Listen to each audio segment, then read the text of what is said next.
Good morning. My name is Tamara Gurley, and I have the privilege of serving as the engagement director at Treetops Collective.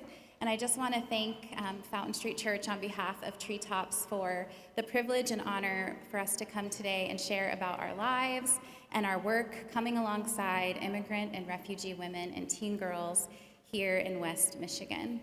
And I am not an immigrant or refugee myself. My heritage lies in the forced displacement of African peoples hundreds of years ago. So I was born here in the United States, in Ohio. Go Bucks. Anybody? No? That's for my Michigan State family fans here. But as a student of theology, a lover of Jesus, and a former minister, what I can share with you this morning is what I understand the text to teach us about radical welcome and belonging. And if you'd like to follow along, we'll start in the book of Luke, chapter 7, verses 44 in the New Testament of the Christian Bible. And here the text says, "Then Jesus turned to the woman and said, 'Simon, do you see this woman?'" Do you see this woman? In Luke 7:36 through 50, we encounter the full story of Jesus and a woman on the margins of society. And in this story, Jesus is invited to dine at the home of Simon the Pharisee. And the Pharisees were this Jewish religious movement that were deeply committed to their understanding of the law and moral seriousness and piety and holiness. They were a respected, privileged group of men. That's okay. But into this gathering and into this dining room walks a woman. And Luke tells us that this woman was known in the city. She was known not by her name. In fact, we never get a chance to know her name as we read through the text, but by a story that society told about her and why she was unworthy of love, unworthy of belonging, unworthy of presence, unworthy of community, unworthy of flourishing, and yet she comes, and she gets low before Jesus, the only place I assume that she believes she deserved to be. And while she kneels, weeping, her tears fall on the feet of Jesus, and she begins to wash them. And she loosens her hair, something a worthy woman wouldn't have done in that society. And she begins to dry his feet. And she gets so low that she kisses his feet and she pours out her most costly possession, an alabaster jar of perfume.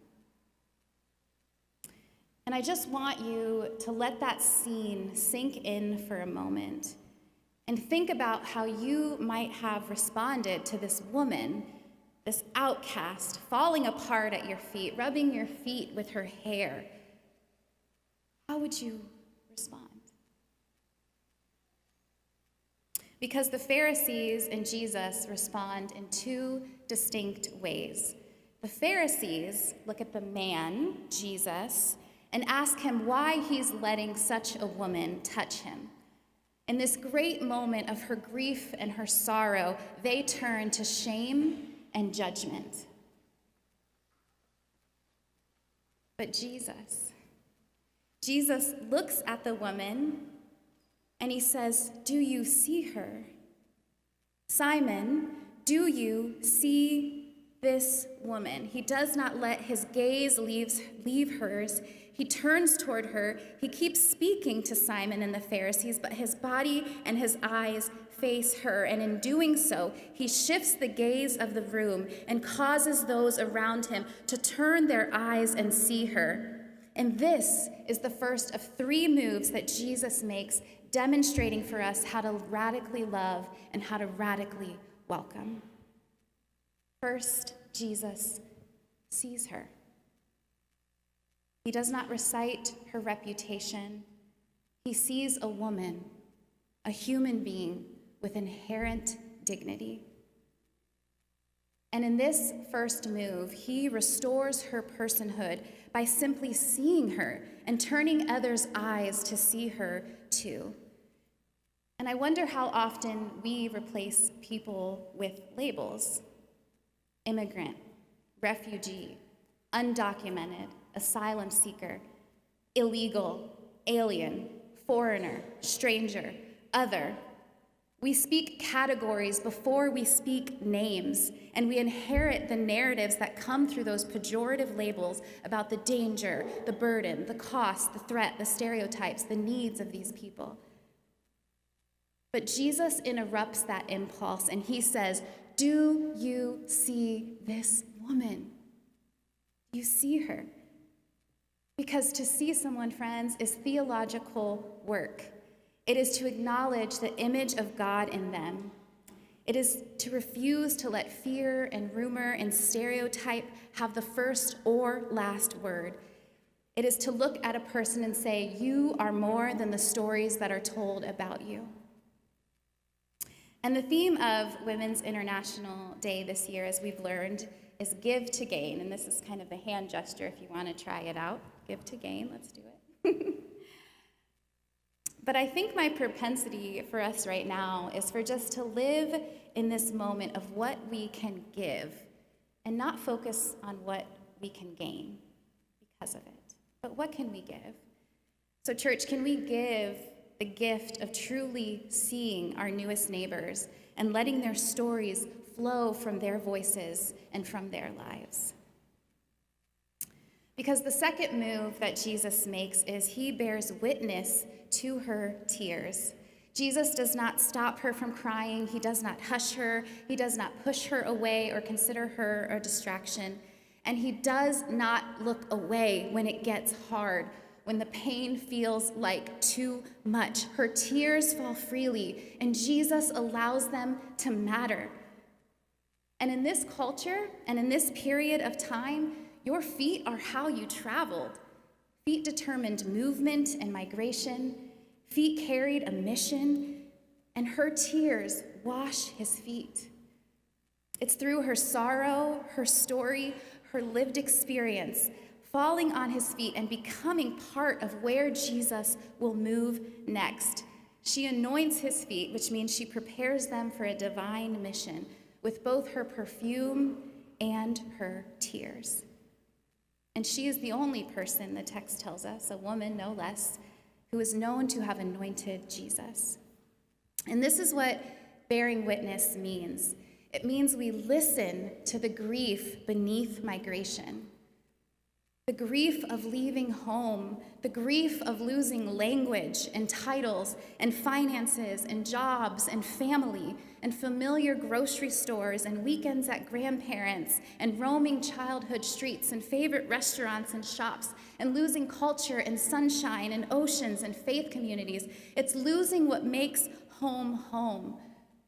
And that grief is deepened when starting over in a place where your worth and your humanity are often questioned and your dignity ignored. And so when we rush past the tears like the Pharisees did, we participate in erasure and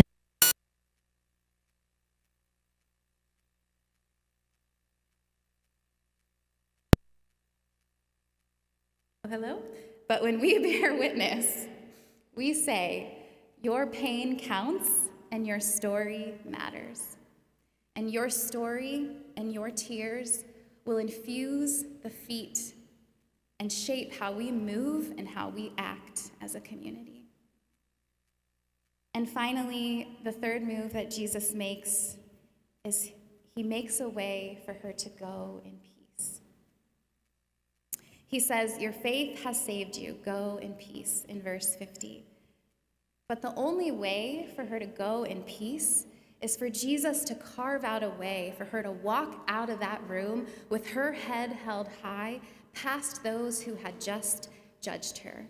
And peace here is not just mere calmness. It's shalom. It's this active pursuit of wholeness, restoration, and right relationship.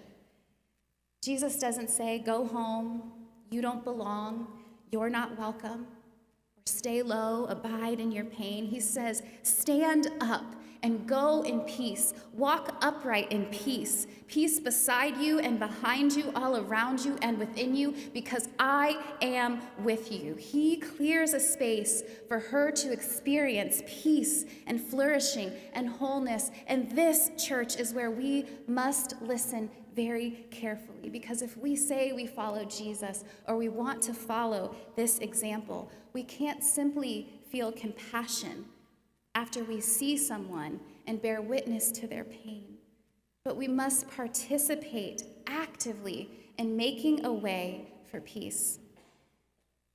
We must work to create communities where immigrant and refugee women and teen girls and their families are recognized as neighbors and as bearers of the image of God. And we must seek radical welcome, belonging, human dignity, and peace as far as it depends on us. Jesus' 3 moves are not abstract. They are a blueprint. See the person, bear witness to the pain, make a way for peace. Because if we give these things, if we give the gift of seeing, give the gift of bearing witness, give the gift of making a way for peace, we will inevitably gain so much more beauty and so much more flourishing in our own lives and in our own communities. So, church, do you see this woman? Do you see these beautiful, brilliant, inspiring women? Women I get to call coworkers and friends and neighbors, women whom I love. And I get the privilege today to pass the mic to 2 of them as they share their stories with you as we continue honoring in